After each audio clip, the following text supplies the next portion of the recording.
เงินให้เมื่อวานนี่จะโอนได้เนาะโอนแล้วค่อยโอนน่ะเด้โทรไปหาลูกหาเมียข่อยว่าเงินยังบ่ทันโอนยังบ่ทันเข้าว่าซั่นว่าอ้าวสั่งบ่แท้ข่อยเนาะเรียบร้อยแล้วโอนแล้วลุงเอ้ย200 บาทนึงนะพี่น้องเอ้ย120,000กีบเนาะประตูเนาะใช้จำนวนสลิปเนี่ยเบิ่งก่อนสิเบิ่งโดยโอ้ยตายขับบ้างได้ข่อยเพิ่นโทรหาเมียเจ้าบ่อยู่บ้านผู้ใดแม่นี่โทรมา2-3สายเลย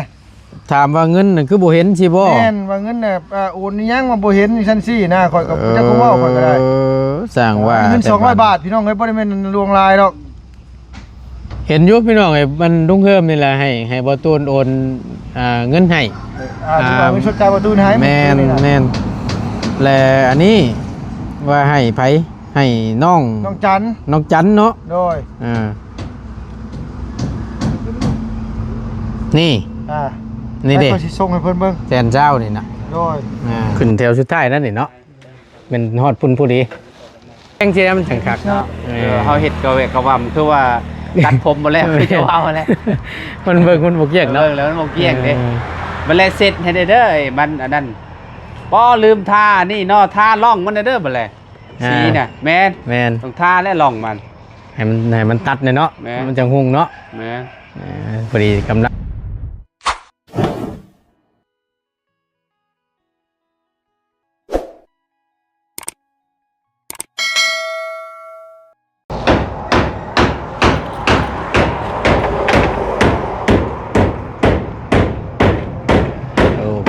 เป็นยังไงเนาะมาลันหลังแล้วบ้านนี่พออยู่บ่เด้ไม่ป่าเชื้อราเพื่อนใจดีนี่พออยู่บ่นั่งเลยละยิ่งเดียวมัดเดียวนี่บ่มาพี่น้องเอ้ยพูดคุยกันบ้านนี้พบเจอกันกับน้องใจดีเนาะผู้ดีตั้งอีหล่าเพิ่นก็มาแต่ใช้แลนบ่ซั่นมาแต่ได้อยู่บ่ชุดงามๆน่ะฮะบ่ได้จ้ำเส้นปลายข่อยตกใจข่อยถือนะแต่2เซน5ถือให้แต่กินเกิบแม่แม่หากินแล้วให้กันมาลดหมดเซนนึงพากันไป2คนนั่นบ่โดยเฮาไปนะไปแสดง2เทื่อมื้อ2เทื่อพุ่ตัวเพราะว่าเงินนาทีบ่พอได้เฮาซื้อเกิบให้แต่กินนะเฮาคิดว่าเกิบมาเฮาถือโดยสบายดีเด้อพี่น้องพอเกิดมัน80เอาไปเอาเงินมาบ่เกิดเอาไว้คนเดียวงามบ่กะบ่ได้งามปานใดบ่ได้งามเอามาให้แล้วบ่เบิ่งดูอยู่เพื่อนใจส่ง 60,000 ไปมื้อนี้ได้หยังในเสื้อบ่ได้มีแต่ส่งเกือบพื้นนึงได้ก็เสื้อพื้นนึงเสื้อบ่มีเกือบคู่นึงส่งนี่ได้อยู่พื้นนึงเนาะได้ตัวนึงบ่โดยพื้นละ60และพื้นนึงอีก150,000ช่วงตอนเช้าหรอกอีหล่าเพิ่นไปหลังจากที่ได้เข้าคลิปนำบ่ตูนเนาะอย่างเนาะบัดนี้เบิ่งแป๊บนึงเด้อคัดก่อนจังหน่อยนึงจะเล่าเอิ้นพี่น้องไงสบายดีล่ะสบายดีพอดีทางบ่อตูนนั่นไปเบิ่งไม้ละแนงว่าเจียวแบบมันมี2แบบนะพี่น้องแบบว่าตัวต่ำแล้วก็ตัวสูงแล้วก็ต่ำสูงอย่างประมาณนี้นะ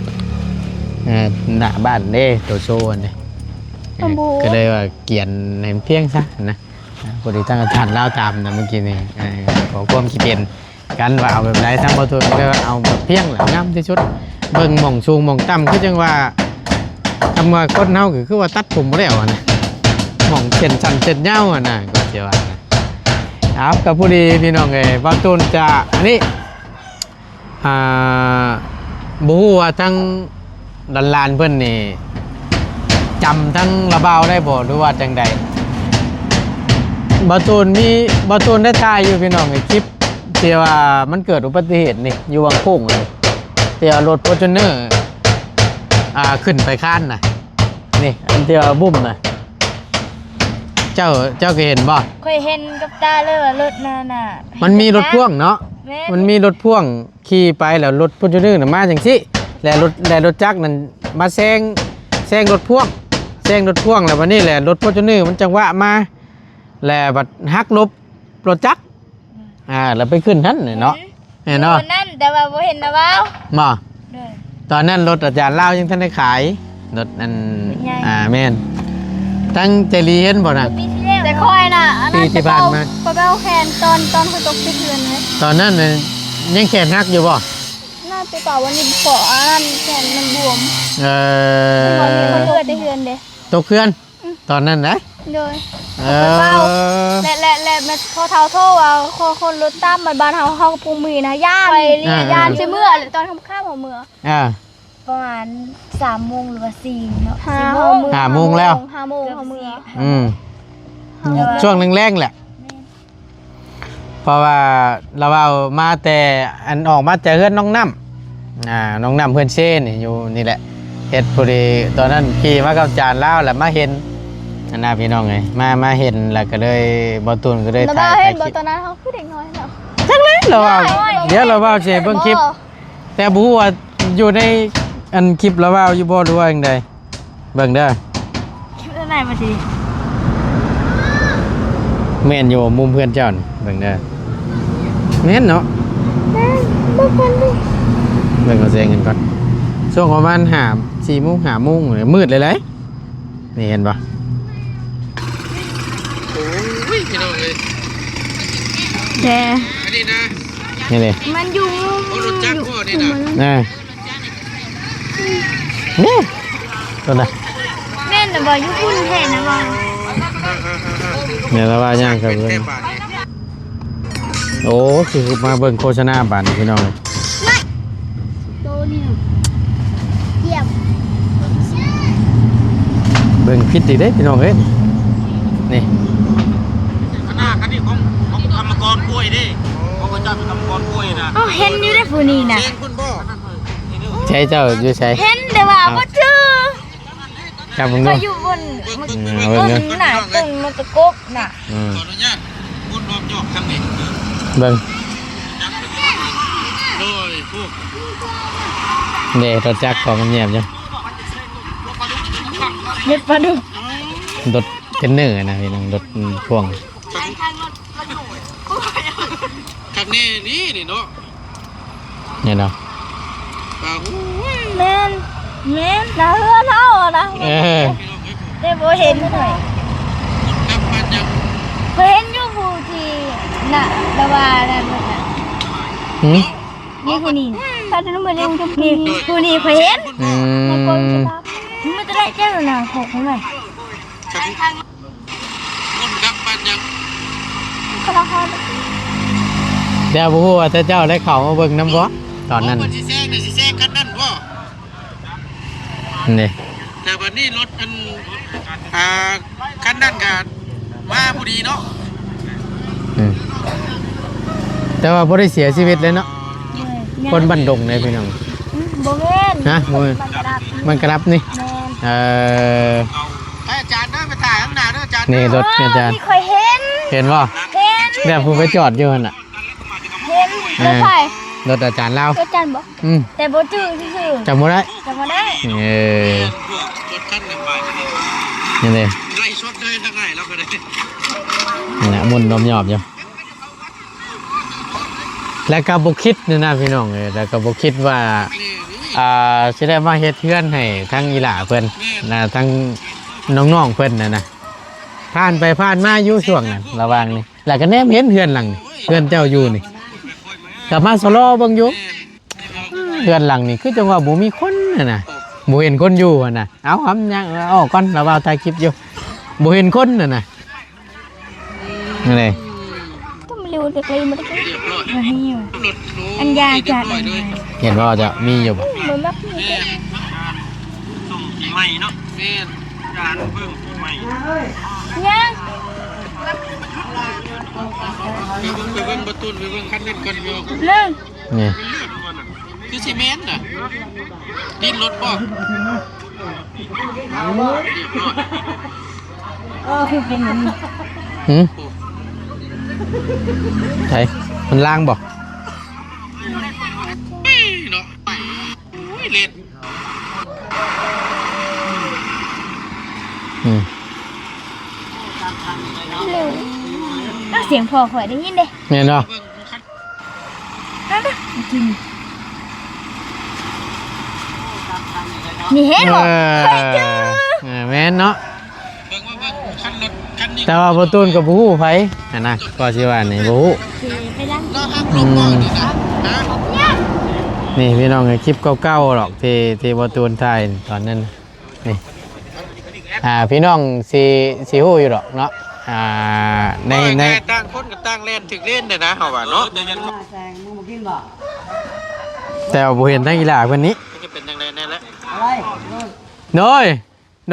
ยตู้ขอบใจละลายช่วงค่ำแต่ว่าเจ้าน่ะไปเป้าแค้นบ่ โดย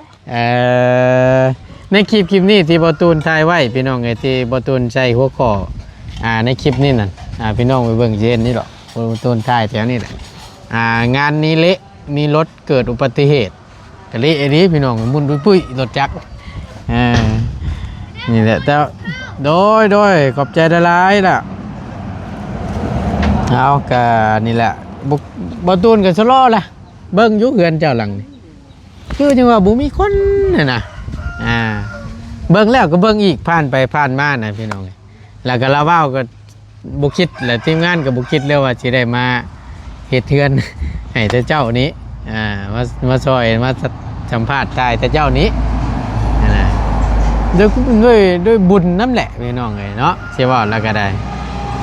ด้วยบุญน้ำแล้วก็จังได้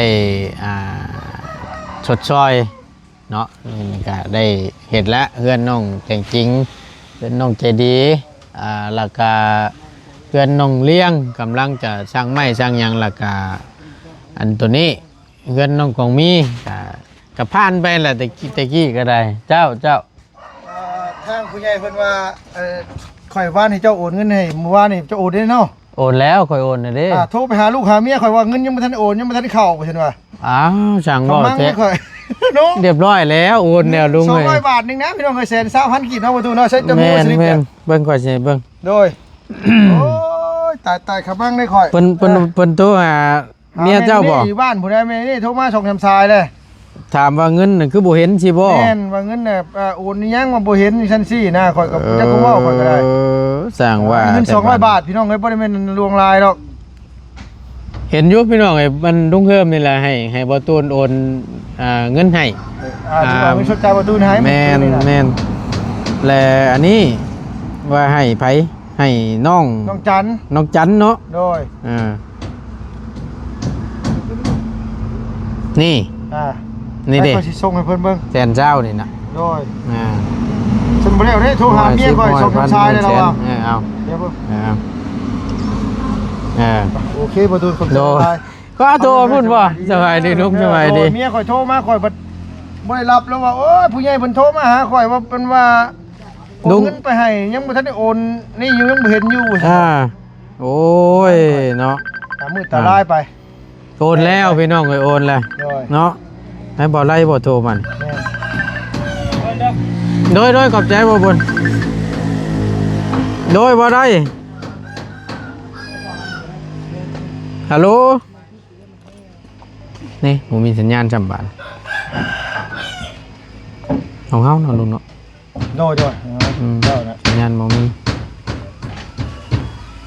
ได้อยู่ไสเห็นออกเมื่อแล้วมึงนึงเอาค่อยไปได้ประตูโดยลุงสบายดีลุงสบายดีบอกเพิ่นโดด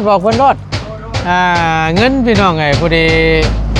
ตั้งลุงเฮิมรบกวนเนี่ยตั้งประตูโอนเป็นเงินกีบให้เมื่อวาน120,000นี่แหละที่ผู้ใหญ่เพิ่นได้ฝากเงินมาแหละซอยทั้งน้องจันเดือน้องของน้องหัวเนาะประตูโอนให้เรียบร้อยแล้วพี่น้องไงเนาะก็ว่าประตูโดนแล้วก็ให้ลุงเบิ้งแล้วก็ลุงเฮิมเอาเงินสดให้เมื่อวานผู้ใหญ่ว่าบ่เห็นว่าลุงเอาเงินไปกินว่าซั่นเมียเราโทรตามเนาะเอาก็เรียบร้อยแล้วพี่น้องเอ้ยนี่แหละกับบุมิยังไรพี่น้องเอ้ยอยากย้อนให้อีหล่าเพิ่นเบิ่งนิดนึงว่าอยู่ในเหตุการณ์นั้นเพิ่นได้อยู่น้ำบ่ได้อยู่ในคลิปบ่นะประตูก็ได้เปิดเพิ่นเบิ่งเอ้าเป็นหยังฮะ เป็นหยังขึ้นจังหวัดเป็นพื้นขึ้นนั่นน่ะ ตอนพักก็เป็น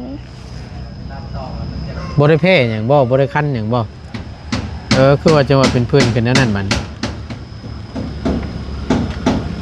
น่ะ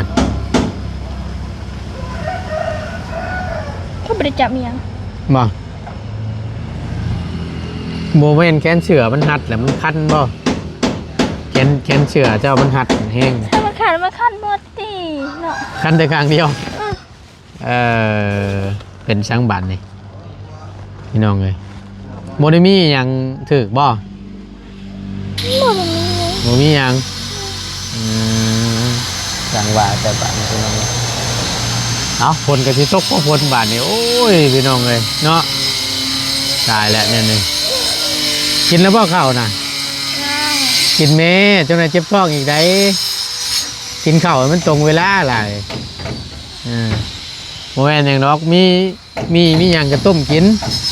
เมื่อเช้าในวัดต้นก็ซื้อน้ำแล้วก็ขนมมาให้เพิ่นห้องท้องกินขนมไปละแล้วก็พอดีไปตลาดบ่ไปไซแลนด์พุทธไปซื้อเครื่องว่าจังตาเตรียมจะขึ้นบ้านใหม่เฮือนซ่านใหม่นี่แหละเพิ่นเตรียมไว้เนาะแต่กับได้ครบไปแล้วหรอวะบ่ได้ครบหมดครับขาดตัวใดน่ะ ขาดสิ้นกับเสื้อผ้าตัดมันแพงพูดชื่อบ่ได้ดอก ชุดตัวใด ถ้าเขาเบิ่งยูเพถ้าสร้างนะ90ชุดได้ถ้าเป็นบ่แม่นเสื้อซื้อถ้าเป็นชุดนะ320,000 ถ้าเป็นชุดนะชุดหนึ่ง300,000เช้า โดยกับชิ้นในเสื้อนะ คือชุดของเพิ่น โดย ถ้าสมมติว่าเฉพาะชิ้นได้ ชิ้นกับเสื้อนั่นแต่เดี๋ยวนี้ผมบ่ฮู้แล้ว เจ้าไปถามอยู่พุ่นนั่นเท่าไรสักปืนหนึ่ง ชิ้นนะ600,000เอาตกใจ ชิ้นปืนหนึ่ง600,000เจ้าไปเลือกแพ้มันตัวดีๆเนี่ยปะจ๊ะโอ้แม่นฉันก็ว่านั่นน่ะงามแท้ มันหนึ่งมันก็อยู่น้ำเนื้อผ้า มีอยู่พื้นละ150,000 120,000แต่มันขี้หลายมันบ่เหมาะกับใคร ปืนละ100,000 150,000จังซี่200,000จังซี่ มันแต่ มันก็มี มีสีชมพูสีบัวมันก็งามอยู่มีสีนั้น เลยบ่ได้ซ้ำบัดนี้มีแต่ซื้อ นี่แหละใส่สินตัวเก่าเจ้านี่แหละ มันขี้หลาย บอกขี้ร้ายมันก็งามอยู่ FC เพิ่นก็เบิ่งได้เพิ่นก็ยังเห็นดีนํอยู่FC เพิ่นก็ยังเบิ่งก็ยังว่างามอยู่ แต่เจ้าใส่น่ะมันบ่งามสิบ่ เจ็บหน่อย ไม่ยังหายังพากันหายังน่ะ ลูกค้าสับเหลา โทรศัพท์บ่เห็นโอ้ยพี่น้องนี่เนาะมิเตอร์เราบ่าวสิไปเบิ่งตัวนี้ก่อนมิเตอร์ว่าหากินข้าวกินน้ำซะบัดนี้เด้อโอเคสบายดีปะลุงก่อน สบายดีเด้อ โดยมาไม่ระบาวก่อนให้ลาเป็นหากินข้าวก่อนพี่น้องเนาะอย่ามาตัวจะอัปเดตมาทางนี้แหละให้พี่น้องเพิ่นเบิ่งชมนํกันบ่ฮู้จะพอดีบ่หรือว่าแนวใดเนาะคนก็สิตกพอพลเนาะได้ยังกินข้าวน่ะนั่ง เวียดของซื้อมา น้องกินเวียดพอซื้อมาอิ่มละเรียบร้อยนี่ไปมีหลายแบ่งให้จีดีกินน้ำเนี่ยหิวอะไรทั้งนี้ มีกระดวกมีเด้กินถ่านั่งจูไข่ต้มรสไปเราเอาเบิ้งทั้งนี้ก่อนอัปเดตเบิ้งอีกข้อมหนึ่งก่อน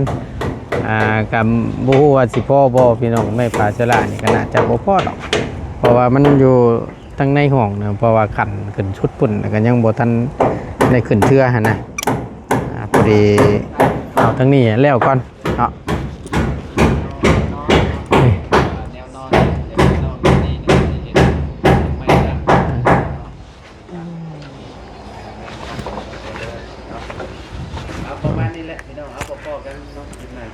แฟนนี่เนี่ยมันขึ้นแถวสุดท้ายนั่นนี่เนาะเป็นฮอดพุ่นผู้ดี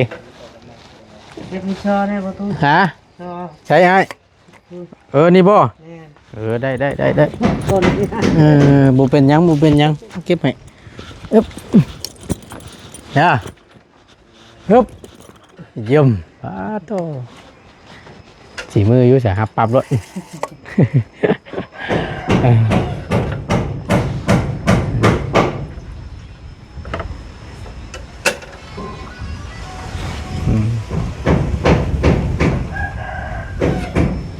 เอาเบิ่งไปนำกันพี่น้องเลยเนาะให้เพิ่นเฮ็ดก่อนในประตูมาทุกทีเป็นอะไรอาจารย์ใกล้นะบ่บัดนี้ได้บ่แม่นตัว3 เซนนาทีพุ่นเนาะได้แล้วงาม เอาตัวนี้แหละสบายดีอาจารย์สบายดี ครั้งแรกบัดนี้ได้แล้วเด็ก พอดีงาม เพียงเจมันจังคัก เนาะเฮาเฮ็ดกะเวกกะวำคือว่าตัดผมบ่แล้วคือจะเอาแล้ว มันเบิ่งมันบ่เกี่ยงเนาะ แล้วมันบ่เกี่ยงเด้บัดแล้วเสร็จให้ได้เด้อมันอันนั้นป้อลืมทานี่เนาะทาร่องมันเด้อบัดแล้วสีน่ะแม่นต้องทาและร่องมันให้มันตัดเนาะมันจังหุ่งเนาะแม่พอดีกำลังใส่ไม้ระแนงพี่น้องเนาะถือว่าตัวโชว์ด้วยก็ว่าได้เด้อนี่แม่ด้านหน้าเนาะด้านหน้าเพื่อนเตียงละเสียแนวนอนเด้แนวนอนเพื่อนนอนเพิ่นเอาแนวตั้งเอาให้มันบ่คือกันแน่แม่นคือเอาแนวตั้งเอาก็ดีคือกันเพราะว่า1มานี่แหละพี่น้องกับพวกเศษมันโตมันแม่นโตอันนี้แต่เอาไปถิ่มก็สิหลายมีแต่เฮ็ดแบบซี่เอาก็งามแหละเอาก็ได้เก็บตอนนั้นมาใส่น้ำแน่มีประโยชน์เด้แม่เศษนี่ก็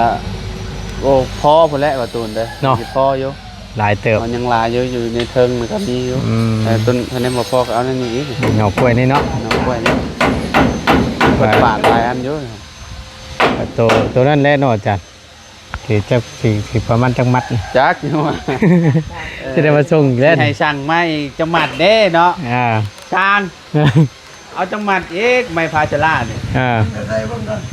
ยิ้มเปื่อยๆอยู่ยังเหลืออยู่2ได้อยู่ในตารางนี่2แผ่นน่ะเหลือ2แผ่นนึงอยู่ตารางนี่2แผ่นอยู่บ่2แผ่นแน่น่ะแต่ว่าทั้งด้านหลังน่ะแล้วขึ้นอีก2แผ่นก็แม่นปิดแล้วสมมุติว่าเอามานี่2แผ่นไอ้2ตับอีกบ่จักเนาะแม่นเขายัน2ตับขึ้นไป2ตับขึ้นบ่แล้วแม่นพอดีบ่2ตับแต่ว่าให้เพิ่นวัดเบิ่งก่อนอาจารย์เนี่ยแต่ขนาดตัวเราเองเรายังบ่มั่นใจนะเมื่อนั้นว่าอันโทรมาหาอันหาตับเด้อนี่ก็จัดให้แล้วแหละใช่โอ้ยบ่พอแล้วเราสั่งอีกรอบได้ติให้เวียนเราคันว่าเราเฮ็ดงานไปสั่งไซเดนนี่ก็โอเคอยู่ให้มานำอยู่ได้อันนี้ว่าเราบ่ได้มาทางนี้เลยโอ้ค่าน้ำมันรถเพิ่นเนาะเมืองน้ำมันอยู่ใช่อาจารย์เจ้าสั่งบ้านท่าโค้งผู้ใดมองเฮาเคยสั่งเพิ่นบ่โรงงานนั้นบ่โรงงานอันนั้นเด้โรงงานลูซิ่งอันนี้อ๋อแม่นแหละไกลบ่ไกลพุ่นไกลได้พี่น้องเอ้ยแม่นเมืองหมดแล้วไงแม่นเมืองเซโปนหมดแล้วพี่น้องเอ้ยแม่นละคำว่านั่นน่ะเห็นอยู่บ่ตุนเคยสั่งแรกเพิ่นจำนวนนี่พวกอันนี้แหละเฮาจะสั่งทำไมเพิ่นเป้รถบัดนี้เนาะ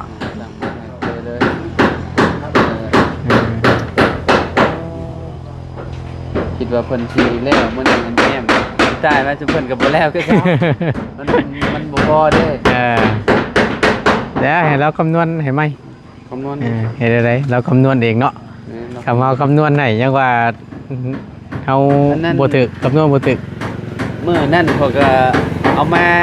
100ก้อนมื้อนั้นเรามื้อแรกกันบ่แม่เรา100มัดอัน100แผ่นเราก็คำนวณว่ามันจักสิเท่าใดได้แล้ว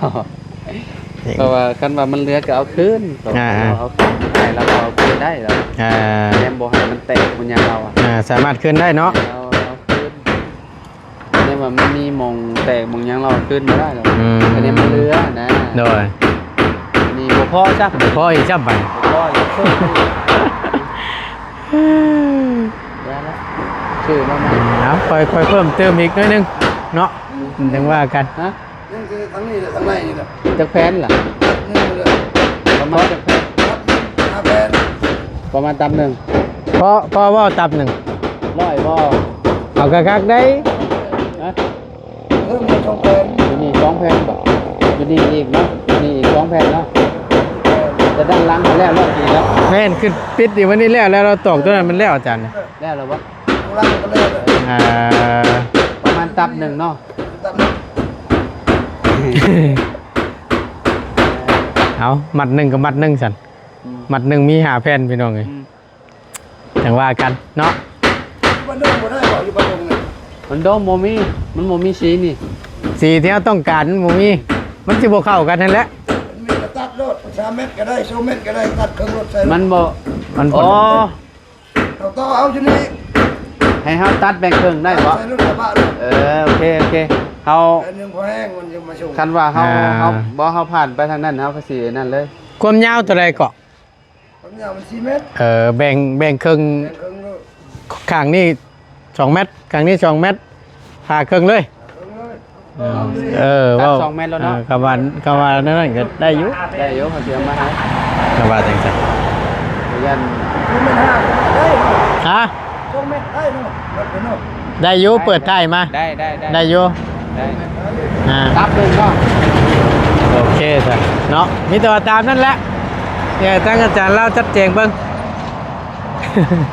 จะได้เล่นรถลูกคุณอย่างเงี้ยที่อาจารย์ อ่า อืม เอาค่อยว่ากันเนาะไปหากินข้าวกินแล้วบ่ข้าว ปูนได้ซะเอามา แม่นจะได้เอาขึ้นมาประเดียวด้วย บ่มีเบิดแล้วยังหั่นเบิดแล้วบ่ว่าตัว มาเบิดแล้วมันบ่เห็นจักสอบเลย เบิดแล้วยังหั่นมาสอบ3บ่ โคนนั่นนี่โบกคุณโบกก็มีเด้อเอานึงเลยคุณเคี้ยวนะ ปูนเขียวมี ยังเหลืออยู่บ่เหลือบ่ คุณเคี้ยวอยู่เป่า ยังเป่าหนึ่งบ่ เออ โบกได้อยู่เลย เออ ได้อยู่คุณเทเอาเป่านึงให้คุณแดงแล้วเป็นระบายน้ำนี่เด้อ แต่งตัวนี้เนาะแต่งตัวร่องน้ำนี่เนาะ ลองน้ำนี่ ช่องปูนแรงช่องพ่อบ่ 3บ่ ช่องหรือ3 3นะ3เอาอยู่ ปูนเขียวมีแล้ว คุณเคี้ยวเป่านึงแล้วมีแล้ว ก็คือตัดปัญหาไปในส่วนตัวที่เขาโบกตัวนี้เนาะแม่นเอาตัวนั้น ปูนเขียวบ่เขียวแล้วเนาะ มีแต่เอาอันแดง3 แดง3เอา ได้บ่ ยังบ่ได้มีสแปงอีเทเท่านั้นสิ แปลงน่ะหมองเทหมองนี่แหล้วนี่ บ่ได้เทให้เฮาบ่หมองนี่ บ่ได้เพียงแล้วตัวนี้ บ่แพงบ่ มันมาอยู่มันลุกๆเท่านั้น อันมุมนี้เด้ ตัวนี้แพงนึง นี่มุมนี้น่ะ ตกแต่งให้เฮานำหั่นแหล้วมองใดมันลุบมันโกนกะ แถวนี้เด้ อ่า แถวไม้แถวขี้มุงขี้ไม้นี่ บ่เอาน้ำล้างตัวนี้ล้างรถปัดขี้ไม้ลงนี่ขี้ไม้แล้วเลยบ่นะครับปัดนะครับ แป้งมองมาเป็นเกแรงนี้เนาะ เอาเอาแป้งตัวนั้นอันนี้แป้งเรา แม่น มุมนี้ได้ตรงแป้งอยู่แล้ว ต้อง แป้งตัวนั้น แต่งแล้วตัวนี้ เวลาเอาทันเลยเทโบกตัวนี้เด้ โอ้มุมแม่นนี่มองนี้ อันนี้เป็นอันได้จากประตู นะ ได้อยู่บ่ เดี๋ยวล่างนี่ออกเบิ่งก่อนขี้เลื่อยนี่ล่างขี้เลื่อยออกเบิ่งเนี่ยเขาว่าย่ามันจะต่ำหน่อยนึงเขาว่าอยู่นี่น่ะ ลาดให้เฮาเด้สิแล้ว อ่า นี่นี่ เอา มอง เบิดตัวนี้ มันอยากต่ำหน่อยนึงวังเสานี่เขาว่า นี่มอง แล้วก็ใส่อีกคนเลยตัด มองพื้นนี่ แม่น นี่เบิ่งเฮาก็โหแล้วนี่มันนั่น แม่น ตามมาก็เพิ่มอีก นั่นแหล้วถึงว่าปูนนี่ก้าวว่าพ่อบ่3ศอกเนาะอาจารย์แต่ว่าเพื่อเขาแปลงเพื่อเขาแต่งแปลงหมองนี่นํเนาะ มาชอบลูกจัด เพราะว่าเขาแนมเบิ่งนี่เบิ่งให้สังเกตขี้พุ่นมันไหลลงมาอย่างน้ำมันสิมาอังอยู่หมองนี้ แม่ มันอยาก สอบบ่ มันอยากต่ำนะ แป้งมากๆเลย ล่องหน้ามันก็พุดยาวแล้วแหละ ที่เห็ดเป็นตัววีแบบนี้เนาะ แม่นแนวนั้นก็ได้งามคือกัน เอาให้มันไหลไปเด้ นี่คล้ายๆไปสิใช่ตัวอย่างนี่นะ เด้นี่ตัววีแบบนี้ เออ นี่ร่องเป็นเฮ็ดร่องใหญ่ ร่องแบบนี้แหล้ว นี่แบบซี่นะพี่น้อง ร่องแบบนี้ดิ เนาะอาจารย์เนาะ เอาประมาณ เป็นแนวนี้ 10กว่า10ต่างละ10เนาะต่างละ10แล้ว ผู้ดีงาม นี่จำพามือเขาหน่อยสิ แม่น ประมาณก็โอเคอยู่แล้วเอาได้แล้ว เป็นอ้อมๆนี่แหละเนาะโอ อัน เค นี้พออ้อมกันยาวแล้วได้ผิดลงมาผิดรถได้ อันนั้นก็ลงไปพูดแล้วได้สื่อไปเลย เพราะว่าบังคับน้ำได้เวลามันไหลลงเนาะ อยู่นู่นตัวนั้น อ่า เวลามันไหลลงมาแล้วมันจะไหลมาตัวนี้เนาะ โดย ต้นนั้นคะแนนมันลงมาพี่ผมมีปัญหาดอกแถวนั้น แมน จะว่าบ่ แมนช่วงนี้ก็แมนมันเกิดลงพี่แล้วเอาอาจารย์แม่นแล้วอาจารย์เลยไปหากินข้าวกินน้ำเอาหน่อยกินแล้วป่ะ สบายดี สบายดีอาจารย์สบายดี ไปกันแล้วไป โดยหิวแล้วป่านนี้พี่น้องเลยเอาเดี๋ยวเพิ่นจัดแจงให้ด้วยเด้อโอเคหาเลยป่ะหาอาจารย์เลย นั่นในบันไดบ่เบียงจังว่านะ แมนมอนความตกแต่งเนี่ยมองในโบเพียงเนี่ยจึงค่อยเอาไปเทสีกแมนย่านพลนี่แหละเดี๋ยวนี้เรียบร้อยปิดจ็อบร้านดังเพียงตะมอมคักปัญญังบาทนี่พลกันชิมามืดมาแล้วพี่น้องเลยโอ้ยไปอยู่ดีมีแห้งพี่น้องเลยขอบบุญขอบคุณในไลน์โชคมันร่ำด้วยนะพี่น้องเด้อสำหรับคลิปนี้บ่ตูนลาแล้วสบายดีเด้อ